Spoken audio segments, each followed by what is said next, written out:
So hari ni kita akan memainkan game bernama Five Nights at Freddy 2. Satunya kita dah main. Okey dah. Game dia simple. Kong cuma tengok kanan kiri, depan kanan, depan atas, bawah kanan kiri. Kong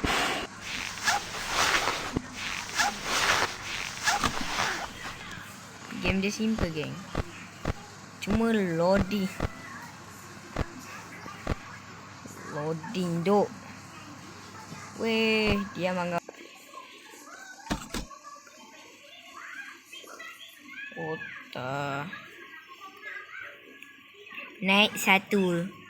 Pukul 12 malam, geng. Kita tunggu je. Macam mana beg?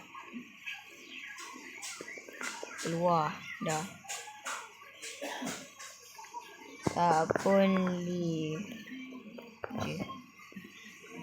lift je, senang. Daripada kau buat, daripada kau mata kat aku ni.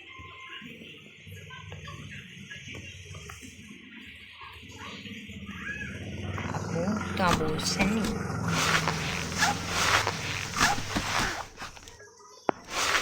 Aku nak biasakan. Dah. Ya.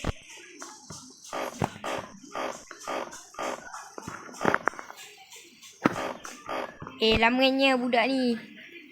Bila nak datang?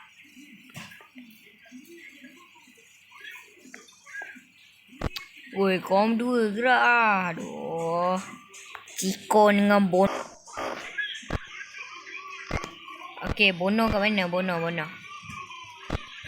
kat dalam ni. Bono. Oh, Bono. Okay. Oh, dekat sini. Main gitar, geng. Nyanyi lagu rockers. Tamatlah sudah riwayat kami. Terima kasih.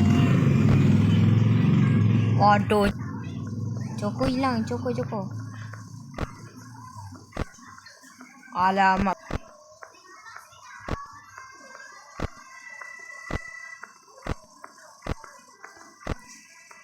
Bono kat sini. Ni Coko. Coklat macam tak sesuai dengan ekspektasi.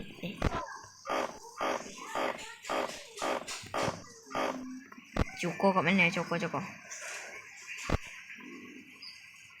situ. Okey, selamat lagi.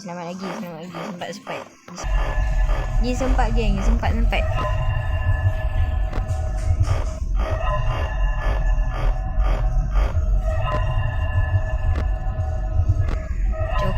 Coko hilang.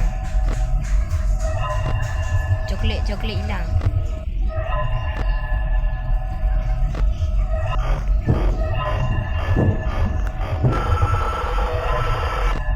Mak oi.